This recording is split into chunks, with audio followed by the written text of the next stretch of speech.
Donc, en fait, quand on s'est rendu compte que la majorité des produits consommés par les Camerounais étaient importés, sachant que le Cameroun regorge d'un potentiel qui peut permettre à ce que la majorité de ces produits soient produits sur place. On s'est rendu compte qu'en fait ça c'était un problème, mais généralement problème égale opportunité d'affaires. Donc du coup on s'est focalisé on a pratiquement laissé les autres 20% des autres projets qui étaient dans le transport. Je crois qu'il y avait un autre projet dans il y avait un autre projet qui était sur lequel on était aussi bien intéressé. Et on a essayé de réduire un peu, de se focaliser sur l'agriculture et l'élevage. Après plusieurs recherches plus avancées, on s'est rendu compte que l'agriculture devait nous demander un investissement énorme pour se lancer, chose qu'on n'en avait pas. On avait juste un tout petit capital et on voulait lancer quelque chose de pratique. On voulait faire quelque chose de pratique et on voulait le faire maintenant. Donc, il y a donc eu élimination de l'agriculture parce que dans nos recherches en fait, on a visité des terrains, on a visité des sites, on a visité des sites. On a pensé à plusieurs cultures. On a pensé aux noix de palme, on a pensé au manioc, on a pensé au plantain, on a pensé à bananerais. Mais tout cela, pour que l'investissement soit intéressant, il fallait qu'on ait une parcelle de terrain assez énorme. On parlait de 10 hectares au moins minimum pour faire quelque chose qui pouvait vraiment impacter l'économie camerounaise. Donc du coup, on s'est rendu compte que les capitaux devaient être immenses, la gestion, surtout les capitaux. En fait, ça n'a pas été un problème de gestion, ça a plus été un problème de capital. On a donc éliminé l'élevage et puis on s'est retrouvé avec parlons un peu de transport. On a regardé le transport, on a voulu faire dans les taxis. Je crois que les taxis aussi, ça a été une idée qu'on a bien énumérée. Mais la raison pour laquelle on a décidé de ne pas faire dans le taxi, c'est parce que on a trouvé très très difficile dès le départ. Ça a été difficile pour nous de trouver des personnes de confiance avec qui on pouvait travailler pour se rassurer qu'un rendement pouvait être généré de cela. Les taxis restent toujours un business rentable au Cameroun, mais si et seulement si tu parviens vraiment à trouver des chauffeurs qui sont honnêtes, des chauffeurs sérieux avec qui tu peux vraiment travailler. Et ce n'est que dans ce cadre-là, tant que cette partie-là n'est pas vraiment résolue, tant que tu n'as pas ces personnes qui peuvent vraiment faire les versements normalement, savoir que la voiture est un avoir, par conséquent il faut prendre soin d'elle, faire les vidanges quand il faut le faire, faire les visites techniques quand elles sont dues, se rassurer vraiment que que la voiture reste vraiment l'asset numéro 1 à protéger. Et ensuite, par conséquent, faire les versements dans le temps. Tant que tu ne trouves pas des personnes comme ça avec qui tu peux travailler, c'est pas vraiment un business que tu peux établir. Donc, ce côté-là aussi a été éliminé. Donc, on se retrouve donc avec l'élevage.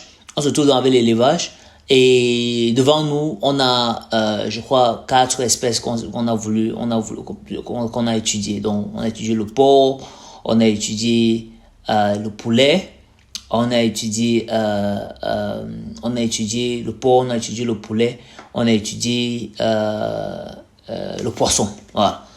C'était les trois. Donc, on a étudié ces 3 domaines-là. Donc, on a étudié les 3 domaines. Le poulet, on a regardé le poulet. Le poulet était aussi une option. C'est vrai que c'est toujours une option.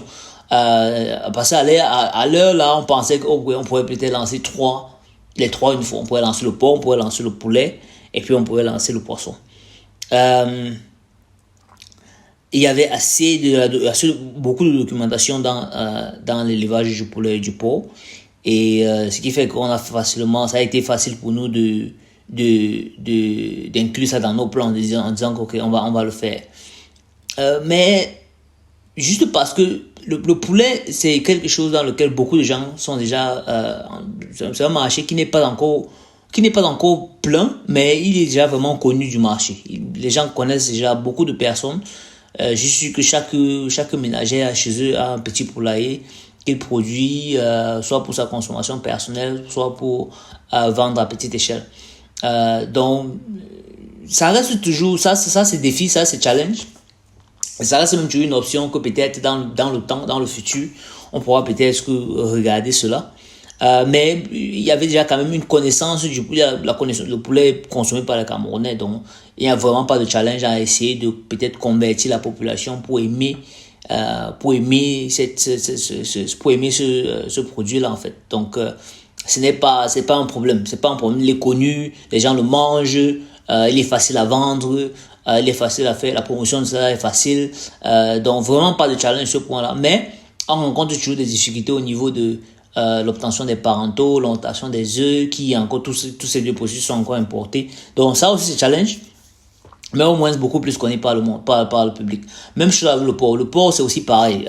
Vraiment connu par le public. C'est fait de manière intense par plusieurs éleveurs. Je crois que la seule raison pour laquelle on n'a pas accentué dans le porc, c'est juste parce que les problèmes de peste. On avait beaucoup entendu parler de problèmes de peste. Et j'ai eu des conversations avec des personnes qui s'étaient lancées et qui ont perdu presque toute leur production en un coup. 2 ou 3 personnes avec qui j'ai parlé, ils ont eu ça et ça les a vraiment mis à terre. C'est au point où quand si tu es attaqué de manière sévère, tu perds en fait tout ton capital, quoi. Donc, je me suis aussi dit, ça devait être un peu risqué.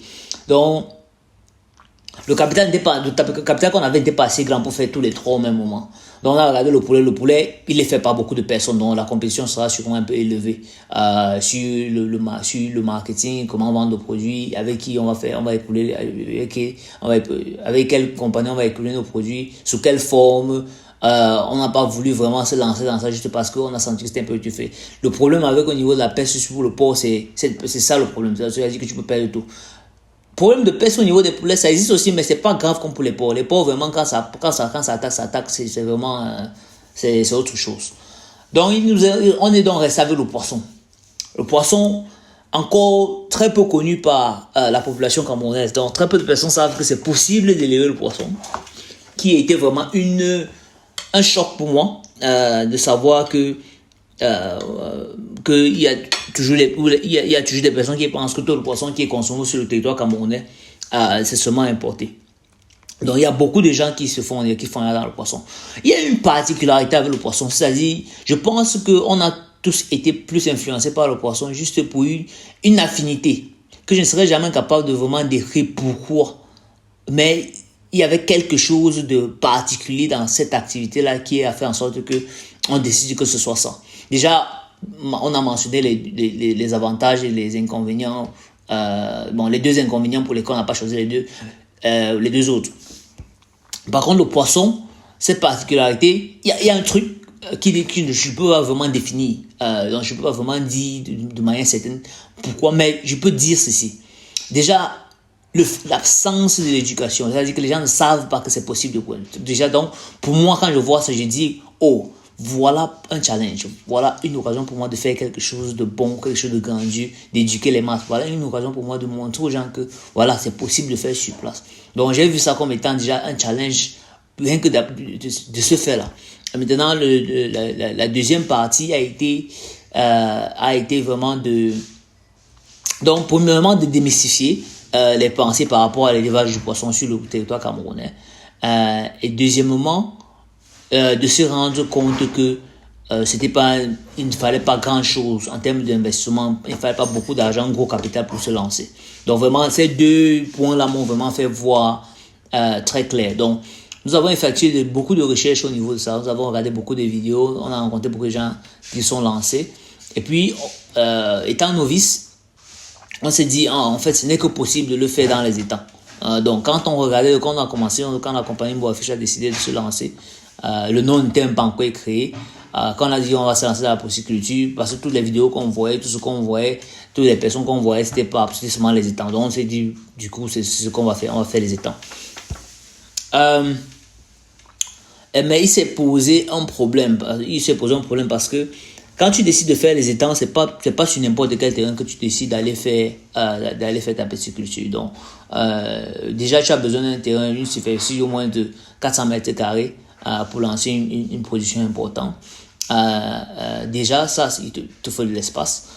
Mais trouver l'espace. Donc, il fallait que l'espace soit situé d'une manière très bien précise.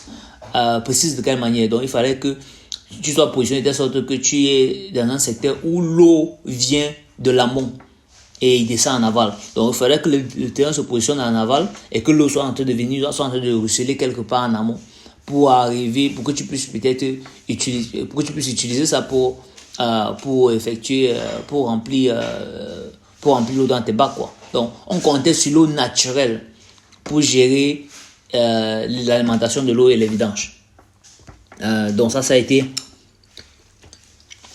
le premier challenge. Donc,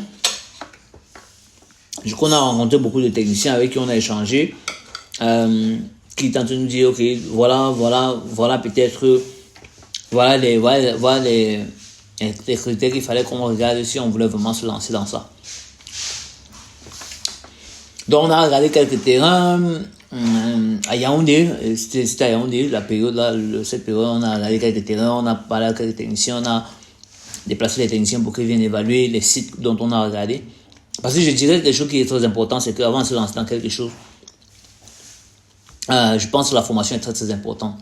Donc si on n'avait pas eu cette formation, si on n'avait pas utilisé les techniciens qui s'y connaissaient, on pouvait faire un mauvais choix de terrain. Et on devait se retrouver avec un avoir qu'on ne peut pas vraiment mettre en utilisation. Donc ça nous aurait perdu de l'argent et perdu du temps.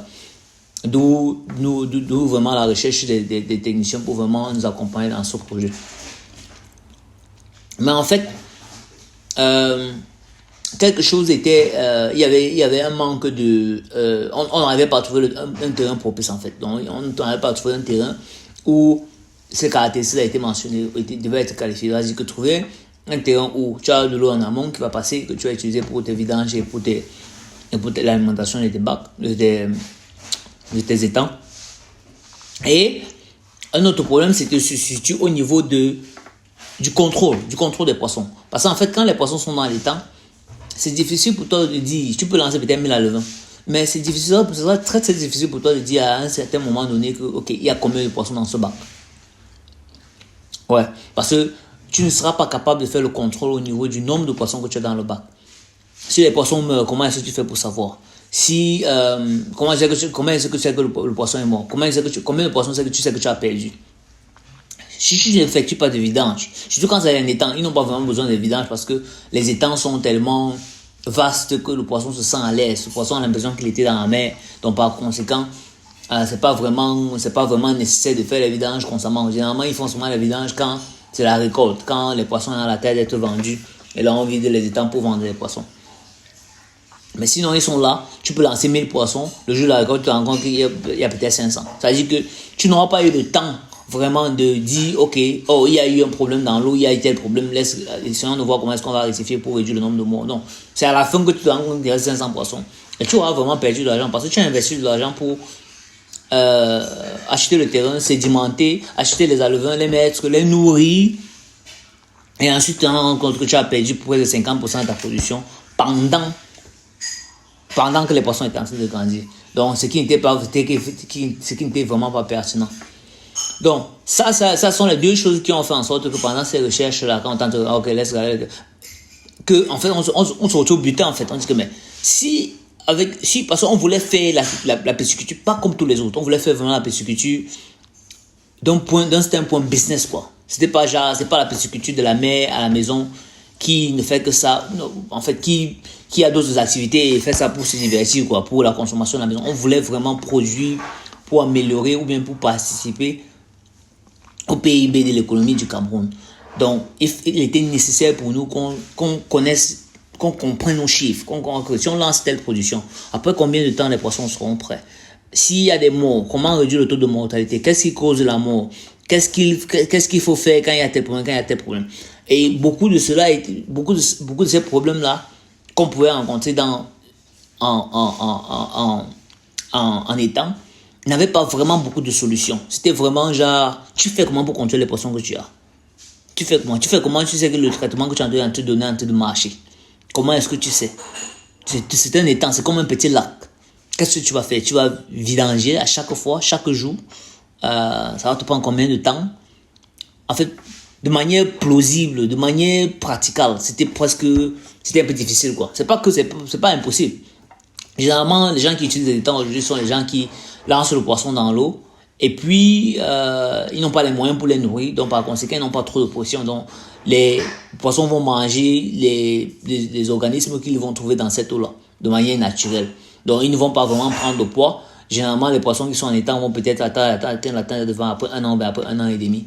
Donc, du coup, tu peux pas vraiment utiliser ça comme étant un plan de business. Si par exemple, tu as des fournisseurs qui doivent venir te prendre le poisson peut-être 1 tonne chaque mois, c'est pas le système là que tu peux utiliser. C'est pas le système le plus intéressant pour régler ce problème. Donc, un de nos partenaires avec qui on travaille nous met en contact avec un autre ingénieur qui fait déjà dans la pisciculture. Donc, on organise un meeting, on le rencontre, on lui fait part de ce qu'on fait en ce moment, les difficultés qu'on est en train de rencontrer. Il nous présente donc une solution qui est quelque chose que lui-même fait déjà dans ça, et que la majorité, il y a une solution qu'il a installée pour plusieurs personnes. Donc, on lui demande mais de quoi s'agit-il? Il nous parle de la production du poisson en hors-sol. Ça devient on se retrouve un peu choqué, mais on se dit, ok, essayons de voir un peu, essayons de comprendre de quoi il s'agit. En fait, il nous dit que c'est possible d'élever les poissons dans les bacs. On nous demande c'est quoi les bacs. Il nous explique qu'en fait, des bacs, ce sont des cuves, en quelque sorte, qui peuvent avoir plusieurs formes, que ce soit en forme carrée, rectangulaire ou bien cubique. Où tu fais la mise en charge de tes alevins, tu les nourris, tu les suis et tu les récoltes. Ouais. Comment est-ce que c'est possible? On gère l'eau comment? Le problème de l'eau, ça se passe comment? Mais jusqu'où à l'heure là, déjà au niveau du contrôle, je commence à me rendre compte que non. Ça c'est intéressant. J'ai les poissons dans le cuve, je vais lancer ma mise en charge. Je suis capable de savoir, je veux un meilleur suivi quoi. Déjà pour les pêches de contrôle, pour identifier le poids moyen de mon bac et changer l'alimentation en fonction de cela. Je peux avoir une visibilité au niveau du taux de mortalité.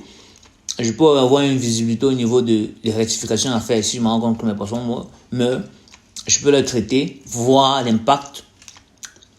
Parce qu'ils sont dans les bacs, c'est comptable. Je peux compter pour connaître à tout moment le nombre de poissons que j'ai dans les bacs. C'était pertinent. Mais comme je n'avais vraiment entendu parler, ça avait toujours l'air de flou, donc il fallait que j'aille voir. Donc on a pris des réunions avec lesquelles on a fait des visites. On a pris une réunion avec lui où on a fait des visites, où on est allé marcher. Il nous a présenté plusieurs sites que lui-même l'avait installés pour d'autres personnes. Et là, j'ai trouvé la chose très très intéressante. Et là, j'ai su, le déclic, j'ai su que c'est dans le poisson que je voulais faire. Toujours vraiment impressionné, mais alors là, je ne savais pas que je n'avais aucune idée des difficultés qui allaient venir après et de ce que les gens rencontrent comme problème. Très novice. Donc j'ai su que ça devait se m'enrouler comme les roulettes et puis on devait avancer. Donc c'est de ça qu'il s'agit. Donc j'ai décidé donc de me lancer. Dans qu'est-ce qu'on fait. La toute première chose c'est qu'il fallait que c'est un business qui demande de l'eau. Il fallait qu'on s'assure qu'on puisse avoir l'eau sur la surface. Donc, on a pu trouver un espace qu'on loue, qui nous permet avec lequel, qui se retrouve en pleine ville. C'est la bonne chose parce que pour les ventes, ça nous permet de vendre à notre voisinage, et les gens qui veulent venir chercher la grande quantité, c'est facilement accessible, quoi. Donc c'est pas difficile pour les gens pour obtenir leur poisson et faire les livraisons. Donc c'est un avantage très important. Donc on a ça. Donc on a lancé avec, la première chose qu'on a eu à faire, c'est j'ai eu à contacter quelqu'un pour venir faire l'étude du site pour s'assurer si on pouvait avoir de bonne qualité sur place. Donc il est venu, il a fait des études, on a analysé, on a fait le forage. Après l'installation du forage, il y a un processus dans lequel j'ai aussi beaucoup appris au niveau de quand est-ce qu'on arrête de forer,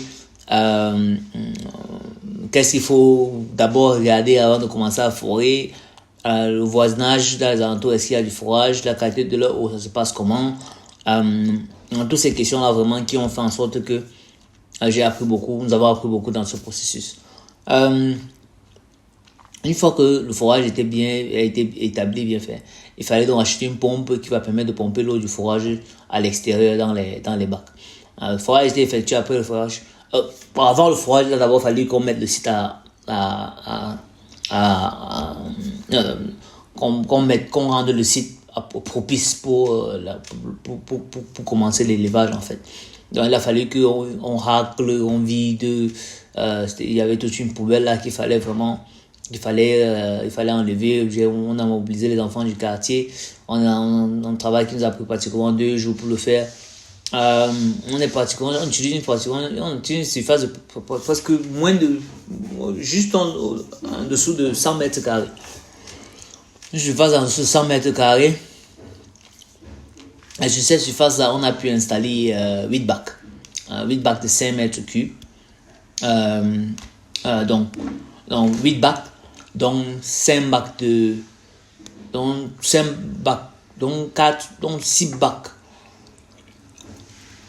Donc 6 bacs de 5 mètres cubes et 2 bacs de 3 mètres cubes. Donc ça c'est ce qu'on pouvait faire en ce moment avec le capital qu'on avait. Donc, mais il y a encore de l'espace, mais c'est tout ce qu'on pouvait faire. Donc le technicien nous a fait un devis. On a lancé les bacs. Ensuite il fallait tester l'eau, en fait. Il fallait qu'on pompe l'eau, on voit comment le circuit de l'eau passe et le remplissage de chaque bac pour voir comment ça se comporte. Est-ce que tous les bacs pouvaient être remplis au même moment? Est-ce qu'il fallait d'abord qu'on remplisse certains bacs? Est-ce qu'il fallait que certains bacs soient d'abord fermés pendant qu'on remplit d'autres? Est-ce que la pression de la pompe était assez bonne? Est-ce qu'il fallait une autre pompe comme on avait 8 bacs pour que l'eau coule dans tous les bacs au même moment? Plusieurs questions. Donc, comment on installait? Pendant qu'on installait, on voyait ce qu'il fallait, on voyait les choses à changer, quoi. Les installations, franchement, pour 8 bacs, je crois pratiquement peut-être 3-4 jours pour finaliser. Donc, ce qui est important avec les bacs, c'est que ce sont des faits qui peuvent prendre plusieurs formes, à laquelle on associe des bâches, des PCV. Ces bâches, il faut préciser que ces bâches soient spécifiques pour l'alimentation des poissons, parce que toutes les bâches ne peuvent pas faire l'affaire, parce qu'il y a une certaine matière qu'on utilise pour faire les bâches, que si ça a été utilisé, ce ne sera pas bien pour l'alimentation des poissons. On pourra tuer les poissons. Donc il y a des PCV, des bâches en PCV, des bâches en PCV qu'on utilise, spécifiquement les PCV, parce que la matière là n'y est pas incluse. La matière qui peut être toxique à l'alimentation des poissons ou bien à la vie des poissons n'y est pas inclus. Donc les 8 bacs ont été installés sur une période de 4 jours. On a fait la plomberie pour lier le forage au bac pour l'alimentation et les vidanges, parce que c'est quelque chose qui est très important pour la santé des poissons. Donc on doit toujours changer l'eau des poissons tous les jours à la même heure. Si tu as choisi de le faire en soirée, tu le fais en soirée. Si tu as choisi de le faire dans l'après-midi, tu le fais l'après-midi. Si tu as choisi de le faire en soirée, tu le fais en soirée. Si tu as choisi de le faire le matin, tu le fais le matin. Donc, c'est important toujours de garder ça pour habituer les poissons de manière psychologique à cette heure-là, on doit changer. Ils savent déjà qu'il y aura un changement de température dans l'eau, qu'ils ne soient pas trop choqués. Donc après les installations, déjà même après les installations, on était trop content, on était très ébloui de ce que le site était devenu. C'était vraiment, je venais voir, c'était vraiment intéressant à voir, c'était attirant, c'était vraiment attirant. Donc, quand on a testé l'eau, le circuit de l'eau passait, le circuit de vidange passait, les techniciens ont tout installé, tout était nickel. Il a donc fallu qu'on commence avec les mises en charge des poissons. Ce qui est intéressant est que chaque système d'élevage a son vocabulaire. Donc, je me rappelle quand on parlait de la mise en charge, je ne savais pas trop ce que ça voulait dire, c'est un terme technique. Mais en fait, mise en charge veut simplement dire mettre les poissons dans l'eau. C'est ce que ça veut dire. Mettre les poissons dans l'eau. Mettre les alevins, les petits poissons. Généralement, les alevins des petites tailles qu'on met dans les bacs sont les alevins de taille de 5 grammes à 10 grammes. Qu'on met dans les bacs. Donc ça c'est comme ça en fait qu'on a fait que l'installation s'est passée. Et on a cru qu'après ça devait être fini, que tout est fini quoi. Que en fait on a mis les poissons dans l'eau, tout ce qu'il a fait seulement c'est de nourrir. On n'a pas su qu'il y avait tout un gros boulot qui venait après par la suite. Donc ce qui est important de savoir pour chaque bac, pour chaque poisson, c'est que le suivi est unique à chaque bac. C'est pas le même suivi pour tous les bacs parce que si les bacs n'ont pas la même quantité, ils n'auront pas le même nombre de poissons. Si les bacs n'ont pas la même surface, ils n'auront pas le même nombre de poissons. Si les bacs n'ont pas la même quantité d'eau, si les bacs n'ont pas le même nombre de poissons, ils n'auront pas le même suivi. Donc, il a donc été important qu'on crée des fiches techniques pour chaque bac, ou sur lesquels on note la taille du bac, le nombre de poissons qui a été mis en charge. Par conséquent, la taille des poissons qui a été mis en charge, la taille moyenne des poissons qui a été mis en charge, la quantité d'aliments à donner par jour, la fréquence à donner par jour, le nombre de morts identifiés chaque jour. Ce qui est bien avec le nombre avec les cuves encore, c'est le fait que quand les poissons meurent, ils vont en surface, donc tu es capable de pouvoir identifier que tel poisson est mort ou bien tel nombre de poissons est mort. Donc tu peux juste les retirer, les prendre et les retirer et les mettre de côté. Donc ça c'est encore quelque chose qui est encore très intéressant. Donc chaque jour ce suivi est fait. Donc on note ça. Et généralement chaque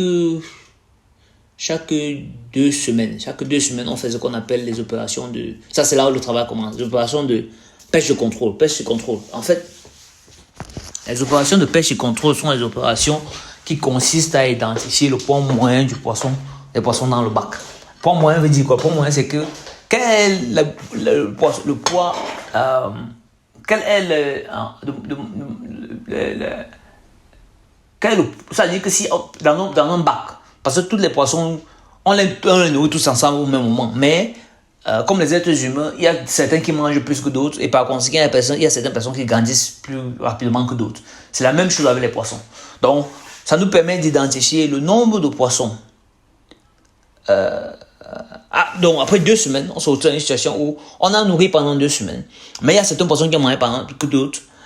Mais quel est le poids moyen de ce bac maintenant qu'il y a une disparité au niveau de la consommation de l'aliment? Ils n'ont pas tous mangé la même quantité. Par conséquent, il y aura une disparité au niveau du poids. Donc, tu vas prendre un bac, maintenant il y a les poissons qui ont 15 grammes, d'autres qui ont 20, d'autres qui ont 25, d'autres qui ont 7.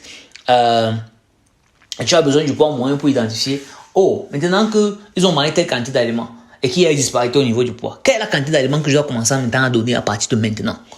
En fait, c'est un peu ça que la pêche de contrôle nous permet de faire. La pêche de contrôle nous permet d'identifier le poids moyen du bac et par conséquent, le nombre d'aliments qu'il faudra donner, la quantité d'aliments qu'il faut donner dans ces bacs-là. Très, très important. Une partie vraiment, vraiment importante du processus de la pisciculture. Donc, ça, c'est la première chose. La deuxième partie du boulot, c'est le calibrage. Donc, le calibrage, nous permet de séparer les poissons qui ont grandi plus que d'autres. Parce qu'en fait, ce qui se passe, c'est que quand tu as ces poissons-là dans les bacs, tu as une quantité de poissons. Tu as certains poissons qui grandissent plus que d'autres, comme je l'expliquais, même chose quand les êtres humains, qui fait en sorte que certains poissons consomment plus que d'autres. Par conséquent, si tu continues à laisser dans les mêmes bacs, les gros poissons, ceux qui ont un peu plus de poids, vont commencer à manger les petits poissons. Donc, ça, c'est même pas la première chose. La première chose, c'est que eux, ils seront toujours plus rapides quand on va faire le nourrissage. Donc, les gros vont continuer à devenir gros et les petits vont continuer à rester sur place. Première chose. Deuxième chose, comme ils auront appris assez de poids, ils vont commencer à manger ceux qui sont petits. Donc, tu vas perdre les poissons à cause du fait que les gros poissons et les petits poissons sont mélangés. D'où l'idée de la séparation. Mais on va parler encore de cet impact-là quand on va parler de l'alimentation tout à l'heure. Donc, tu te retrouves à avoir des gros poissons en train de manger les poissons, et tu peux te permettre ça parce que tu es en train de perdre la position. Ton nombre de poissons est en train de réduire parce qu'il y a du cannibalisme. Ça, c'est le terme à utiliser vraiment pour ceci. Il y a du cannibalisme qui se passe dans cette zone-là. Donc, qu'est-ce qu'il faut faire? Il faut les séparer. Donc, on fait généralement les séances de calibrage chaque mois, une fois par mois, dans lequel on vidange complètement les bacs.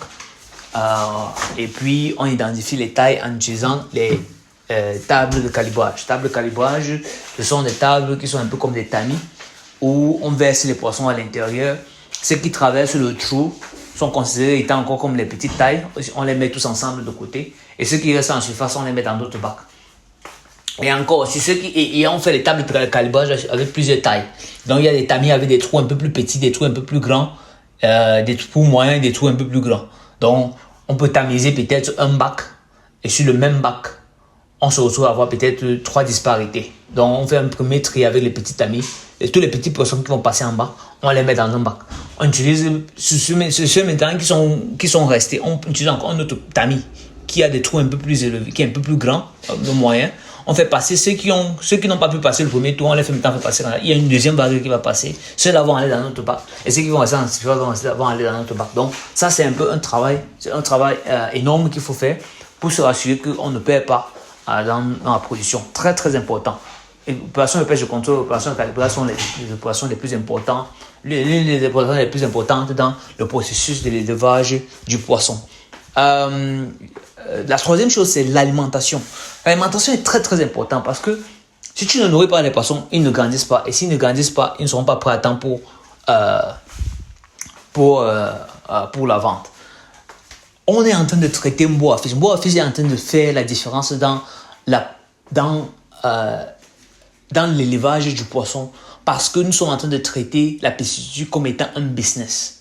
C'est-à-dire que si on a des suppliers, si on a des fournisseurs qui nous contactent et qui nous disent qu'on aura besoin de telle quantité, telle période, nous, de notre côté, on doit reverser ingénieur, on doit travailler maintenant en fonction des potentielles demandes, quelle est la quantité de poissons qu'il faut qu'on produise. Par conséquent, on ne peut pas être paresseux dans l'alimentation des poissons. Donc, on doit mettre du fonds de roulement de côté pour s'assurer que les poissons mangent de manière normale, qu'ils mangent régulièrement et qu'ils mangent bien, de telle sorte que après le nombre de mois spécifiques, ils soient déjà prêts pour sortir. Donc, on revient à l'alimentation. Donc, l'alimentation est importante par rapport à ça. Déjà au niveau de la gestion. Non, le nombre, la fréquence déjà, la quantité qui a été identifiée quand on faisait les activités de pêche de contrôle. Maintenant, la fréquence qui nous donne le nombre de fois qu'il faut donner par jour. Et maintenant, comment donner l'aliment? Très, très important. On donne l'aliment du poisson en fonction de leur appétit. Donc, si tu es en train de nourrir le poisson et tu te rends compte qu'ils ne sont pas en train de discuter et qu'ils ne sont pas en train de discuter, il faut arrêter de donner. Donc, quand tu commences à les donner, les poissons, tu les vois s'agiter dans l'eau, il faut donner en quantité. Mais dès qu'ils arrêtent d'agiter, tu arrêtes de donner. Pourquoi? Parce que l'aliment qui reste en surface ou bien qui va au fond, dépendant de l'aliment, la qualité de l'aliment que tu as donné, va polluer l'eau. Et polluer l'eau, ça va intoxiquer de l'eau et puis ça va intoxiquer les poissons et puis les poissons vont mourir. Donc, on donne seulement en quantité, on donne seulement la quantité qui va les permettre exactement de manger, qui va les permettre de manger et puis d'être suffisamment et qu'il n'y ait pas de restes dans l'eau. Et généralement, quand il y a les restes, il faudrait ramasser la nourriture qui est en surface pour que ça ne se décompose pas et que ça ne pollue pas l'eau, ça ne tue pas les poissons. Encore très très important au niveau de la gestion. Donc, on enlève les restes et on jette. Ou bien on donne ça dans un autre bac qu'on n'a pas encore nourri. Donc, ça, c'est ce qui est important au niveau de l'alimentation. Il y a autre chose au niveau de l'alimentation que je vais parler. Donc, je vais parler de, la quantité qu'on donne en fonction qui a été obtenue, qui nous a été donnée par la pêche de contrôle, les activités de pêche de contrôle, la fréquence et comment nourrir. Comment nourrir?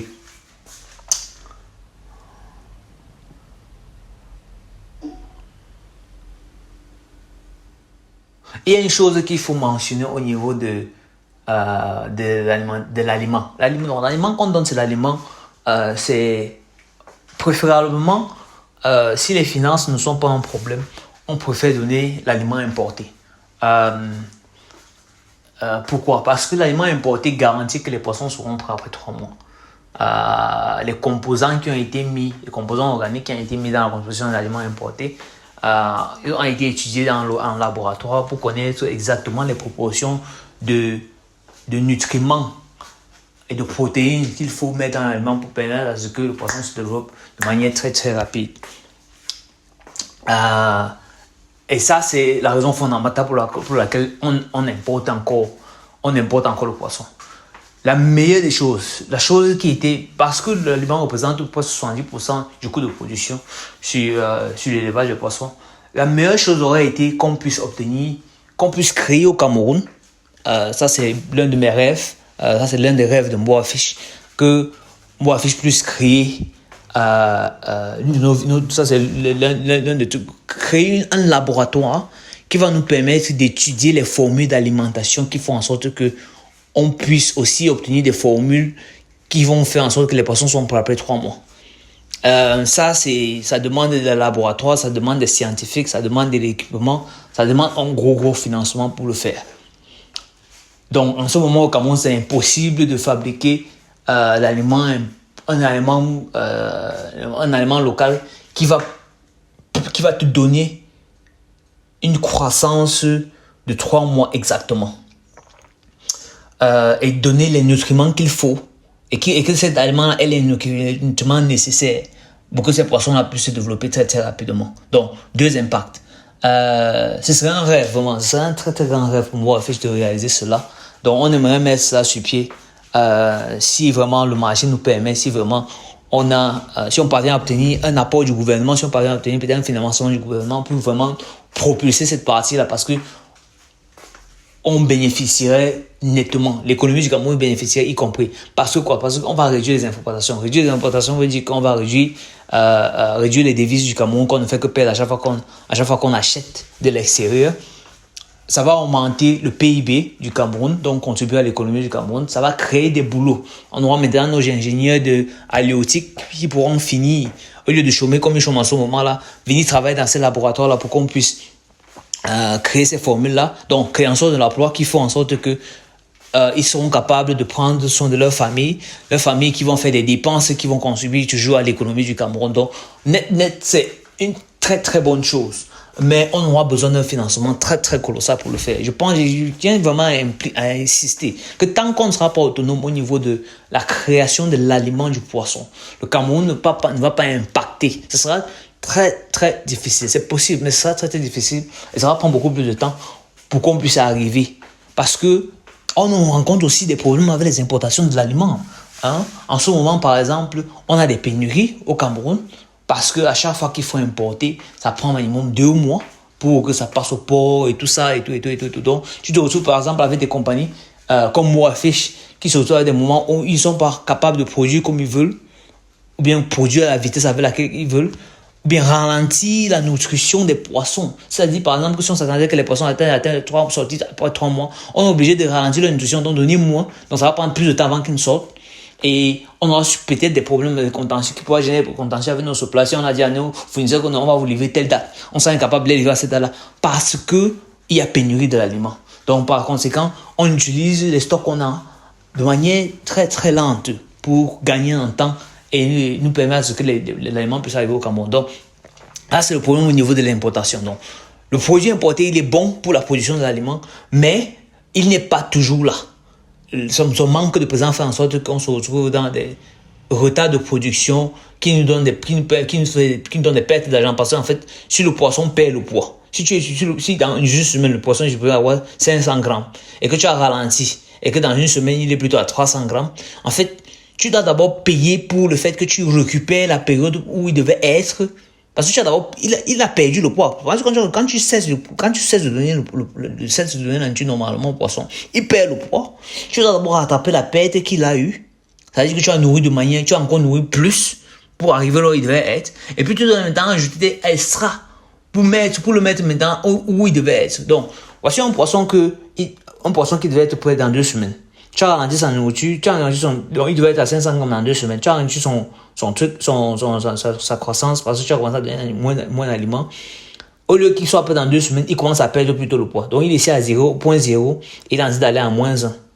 Donc il faut d'abord récupérer le -1 qu'il a perdu quand tu vois l'aliment. Ensuite, repartir maintenant au niveau où il était supposé être. Donc, presque une double perte. Donc, c'est très très important.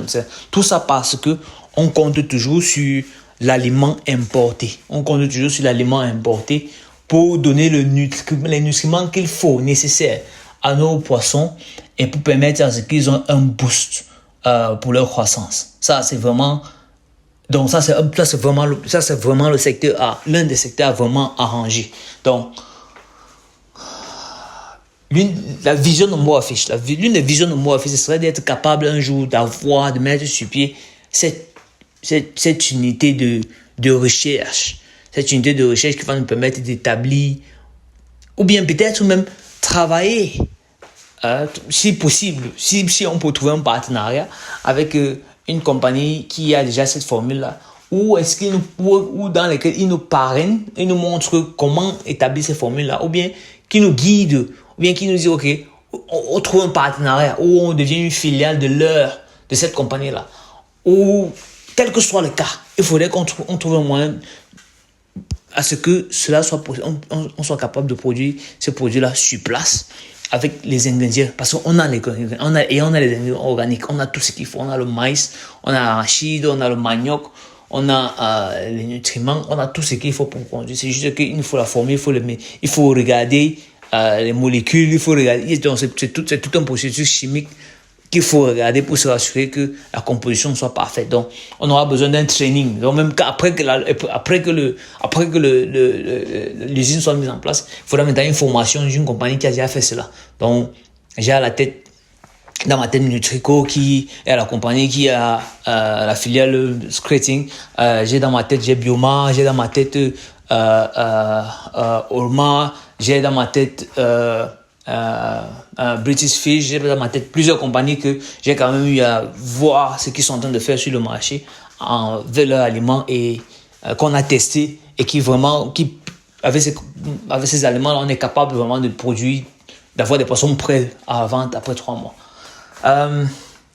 Qu'à cela ne tienne, comme je disais toujours, à chaque fois qu'il y a des problèmes, il y a opportunité de solution. C'est une opportunité de business, quoi. Il y a une solution. On n'a pas ce qu'on veut, on n'a pas l'aliment importé sur place, donc on est obligé de gérer les importations. Mais, étant ingénieux comme nous sommes, nous les Camerounais, on a quand même identifié une possibilité de produire l'aliment local, l'aliment granulé local, qui n'a pas la même force au niveau de la composition, exacte qu'il faut pour que les poissons soient prêts en 3 mois, mais qui assure vraiment qui assure vraiment une continuité dans l'alimentation des aliments après qu'ils ont atteint un stage de nutriments complet. Donc, je vais essayer de reformuler.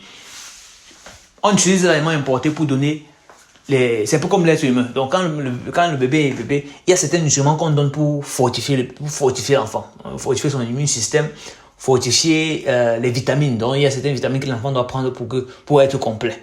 Et quand le poisson atteint ce niveau-là, il a tous les nutriments nécessaires, sa base est bonne, on switch maintenant, on change maintenant, quitte maintenant l'aliment importé, on passe maintenant à l'aliment granulé. Ceci nous permet de faire 2 choses. Premièrement, ça nous permet de réduire nos coûts. Et d'après nos calculs, on est capable de réduire nos coûts de presque 56%. 56% de réduction dans les coûts parce que l'aliment importé, parce qu'il est importé, il est cher.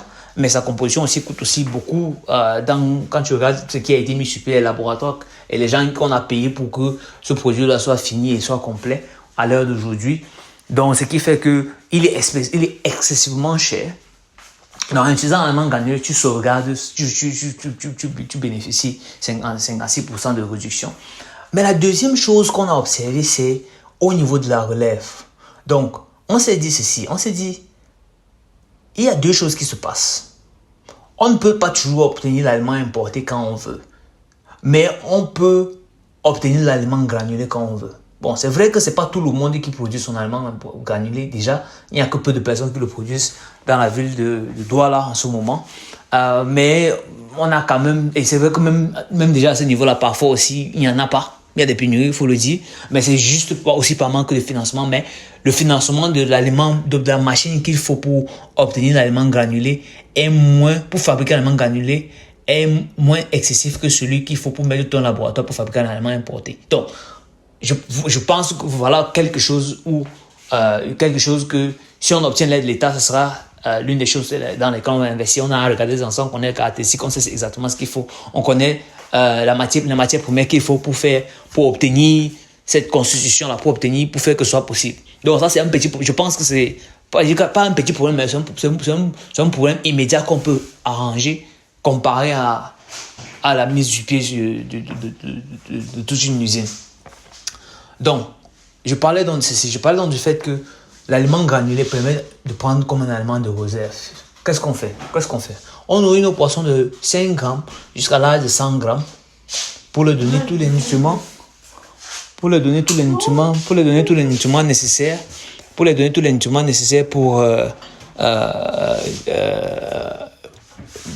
leur croissance. Et après 100 grammes, on commence à leur donner de l'aliment granulé où ils ont déjà tous les éléments de base. Et ceci, c'est juste maintenant pour les grossir, pour les engrossir, pour qu'ils soient grands. Bon, l'aliment granulé, comme identifié tout à l'heure, n'est pas aussi performant que l'autre. Donc, ça veut dire que ça ne va pas prendre...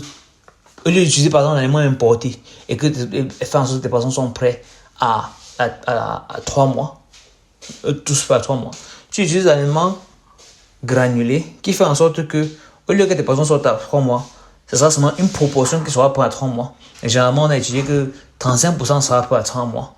D'après les vagues qu'on a déjà lancées, 35% sera prêt à 3 mois. 15% sera prêt à 4 mois. Et puis le reste de la production sera prêt à 5 mois. Donc, c'est soit dit, ok, je vais mettre tout l'argent dans l'importé. Ça va me coûter plus. Mais de toute façon, on sortit plus d'eau. Soit tu vas dire, ok, je vais essayer de réduire mon coût de reproduction pour que ça me coûte moins cher pour produire mes poissons. Et par conséquent, ça me donne un peu de room au niveau du working capital. Et je vais préférer sortir ça en vague avec l'aliment granulé. Donc, 35% après 3 mois, 15% après 4 mois et le reste de la production après 5 mois. Qu'est-ce que ceci implique? Ceci veut dire que si on est capable de générer ou bien de produire de manière continue, le fait d'avoir l'aliment importé ne devient plus aussi important qu'il l'était. Pourquoi? Je m'explique. Produire de manière continue veut dire qu'on fasse un programme qui fait en sorte que ce n'est pas quand la production est prête qu'on lance le prochain tour de poisson. Ce n'est pas quand les poissons sont déjà prêts que tu lances le prochain tour avant que ça fasse encore 3 mois. Non. Il faudrait que 1 mois avant que tes poissons soient prêts, la première vague de 35% soit prête, que tu aies déjà lancé une vague d'autres poissons, de telle sorte que quand le quatrième mois va monter son nez, que la vague que tu viens de lancer là soit déjà à son 3e mois. Pour qu'il y ait un remplacement immédiat. Ça veut dire que quoi? Ça veut dire que dès que les 35% sont prêts, on lance immédiatement l'autre. Donc, ils vont sortir bientôt. On lance immédiatement l'autre. Dès que la deuxième vague veut déjà sortir, on lance l'autre de telle sorte que la production soit continue. Qu'est-ce que ça fait? Ça fait en sorte qu'il n'y ait pas d'interruption dans la production du poisson. Et ça fait en sorte que le fait qu'on ait utilisé un mixage de l'aliments importé et l'aliment granulé ne soit pas ressenti. Donc, le problème d'aliment granulé qui est le problème de timing, ça veut dire que ça prend plus de temps avant de sortir, est résolu si on a une production continue. Donc, les 56% qu'on sauvegarde au niveau de la production, au niveau de l'alimentation, des coûts de l'alimentation du poisson, on utilise cet argent qu'on a sauvegardé pour lancer directement une autoproduction qui va nous permettre de jouer un élément de rotation, qui va permettre de jouer un élément de remplacement de la production, de telle sorte qu'on ne sente pas que les poissons ont pris 3 mois avant de sortir. Donc, de cette façon, si les poissons sont lancés régulièrement, on ne saura jamais que ça a pris 3 mois ou bien 5 mois. Parce qu'il y aura toujours les poissons. Parce que chaque mois, il y aura les poissons. À tout moment, il y aura les poissons parce que on est dans un système de remplacement. Donc, on n'attend pas que ça finisse avant qu'on produise. Non. Donc, ça tue ce problème de que, l'aliment gagné prend plus de temps parce qu'on fonctionne en aliment continu. Tu as pris les coûts que tu as, 56% que tu as sauvegardé, tu as lancé directement une autre position qui fait en sorte que quand tes 35% sortent, il y a les autres poissons qui sont en train d'être, qui seront prêts peut-être dans 2 mois. Et dans 2 mois, c'est là que ta position finale va sortir. Mais quand ta position finale va sortir, les poissons que tu avais injectés quand les premiers 35% vont sortir auront atteint tu as atteint la première vague. Donc tu sors la première vague, tu lances l'autre. Tu sors 35%, tu lances 35%. Quand tu sors les 15%, tu lances encore 15% derrière. Quand tu sors la dernière vague, tu lances aussi la dernière vague derrière. La première vague que tu avais remplacée, quand la dernière vague sort, elle est prête. Donc elle sort immédiatement. Ainsi de suite. Et le cycle continue. Donc c'est très pertinent. Cette partie-ci est vraiment très pertinent pour l'installation, pour l'étude de ce business. Ce qui est intéressant, c'est que depuis qu'on a commencé à décrire la compagnie Mboafish, c'est quelque chose qu'on n'a vraiment pas énoncé, c'est le type de poisson qu'on est en train d'élever et pourquoi. c'est important parce que en fait c'est quand même ce qu'on est en train de produire, c'est quand même ce qu'on est en train de produire. Donc il faut bien qu'on en parle. Donc, le type de poisson qu'on a décidé de faire, ça s'appelle le poisson chat. Ou bien le poisson sciure. Pourquoi le poisson sciure au Cameroun? Parce que c'est le poisson le plus facile à élever avec les conditions du climat du Cameroun à l'heure actuelle. C'est le poisson qui nécessite le moins au niveau de l'investissement et au niveau du suivi des poissons. C'est le poisson qui est capable de vraiment s'en sortir dans les températures à la CNTP du Cameroun à l'heure actuelle et qui ne demande pas vraiment beaucoup d'oxygène dans l'eau pour survivre. Donc c'est un poisson vraiment robuste. Par conséquent, c'est avec ça qu'on se lance. Le deuxième poisson sur la liste qui est aussi facile à produire au Cameroun, c'est le tilapia. Aussi ne demande pas beaucoup en termes de... On demande un peu plus en termes d'investissement parce que le tilapia a besoin de beaucoup plus d'oxygène. Donc, sur chaque bac que tu vas concevoir, il faudra mettre des machines d'oxygène qui vont pouvoir donner assez d'oxygène aux eaux pour permettre à ce que les poissons puissent rester en vie. Donc, si le niveau d'oxygène qu'il faut pour que les poissons respirent n'est pas maintenu, tous les tilapias vont mourir. Donc, si tu sais lancer le grossement de tilapia, il te faut mettre dans ton budget un argent extra pour les oxygènes, les machines d'oxygène pour chacun de tes bacs. Donc ça, c'est la première chose pour laquelle on ne sait pas lancer dans le tilapia parce que l'investissement sera plus important. La deuxième chose, c'est que les tilapias sont des animaux qui se reproduisent très très rapidement, de manière très rapide. Donc, tu peux lancer 5 tilapias aujourd'hui dans l'eau. Quand tu reviens le lendemain, ils sont 10. Tu reviens le lendemain encore, ils sont 20. Tu reviens ensuite, ils font 40. Pourquoi est-ce que ceci est un problème? Ceci est un problème parce que quand on essaie de lancer dans l'élevage, on définit dès le départ combien est-ce que ça va nous coûter pour les immobilisations, combien ça va nous coûter pour le fonds de roulement et quel bénéfice on est supposé obtenir. Et quand je dis fonds de roulement, je parle beaucoup plus de l'aliment parce qu'il faudra identifier exactement combien est-ce qu'il nous faut pour nourrir pour que à telle date il soit prêt. Donc si tu lances 5, si tu as mis de côté, tu as fait ton plan, tu as mis l'argent de côté, tu dis que voilà c'est un poisson, ils vont consommer tel nombre de nourriture et ils vont sortir à tel mois, tu es tranquille. Mais tu lances 5, le lendemain ils deviennent 10. Tu avais seulement prévu l'argent de 5. Tu fais comment avec les 10? Les extra 5 qui viennent de manger, il faut les nourrir. Mais tu n'as pas prévu ça dans ton plan. Tu fais comment? Tu te retrouves dans la merde. Donc, voilà pourquoi une autre raison pour laquelle on n'a pas fait dans le tilapia. Mais la solution pour le tilapia, c'est de seulement élever les monosexes. C'est-à-dire que soit tu élèves seulement les femelles, soit tu élèves seulement les mâles. C'est comme ça que tu résous le problème de surprise au niveau de la masse qui se crée pendant ton élevage. Donc ça, c'est une chose. Mais on aimerait, c'est dans les plans de Mboa Fish de se lancer dans les tilapia si on est capable d'obtenir un financement. Donc, à chaque fois, je mentionne le financement parce que je pense que pour faire ceci à une échelle vraiment grandiose, pour impacter l'économie, il faut vraiment un financement qui va faire en sorte que... et on a une équipe. On a l'équipe, on a pour notre premier tour qui a fait en sorte que les deux premiers tours puissent passer, a été pertinent, performant. On est content des résultats, on est content de ce qui se passe sur le marché, on est content de l'impact. Beaucoup de gens connaissent l'existence du Cameroun, de Mboa Fish. Ce qui fait que on est plus ou moins être capable de suivre le projet de tilapia. Donc, comme on a parlé, un financement nous permettra de lancer aussi un élevage pour le tilapia. Bon, les autres espèces comme les carpes, par exemple, qui sont sur les poissons d'eau douce, sont préférables d'être élevés au bord de la mer. Et je crois qu'il y a quelques personnes qui le font déjà au Cameroun. Mais ça demande aussi d'un investissement extra, parce que tu es en train de mettre ça dans la mer, il faut mettre les cages, il faut mettre les grillages, tout ça dans la mer, ça demande un investissement un peu plus élevé, un peu plus important que le reste. Donc, pour le moment, on aimerait se concentrer dans s'il y a l'investissement, s'il y a de l'argent pour la CAP, on va faire la CAP. Mais si j'obtiens le financement maintenant, la CAP ne peut pas être ma priorité parce que ça ne suffira pas. Or, avec ce financement, ça peut suffire pour étendre sur l'élevage du tilapia déjà. Il y a une bonne addition. Mais avant toute chose, même avant que je me lance dans le tilapia, je veux contrôler et comprendre et tester le marché sur le poisson sur toute la chaîne. C'est important de noter ça. Et je vais mentionner les différentes étapes dans mon prochain voice. Donc là, on a couvert le type de poisson sur lesquels on en doit vouloir s'intéresser et ce que ça demande.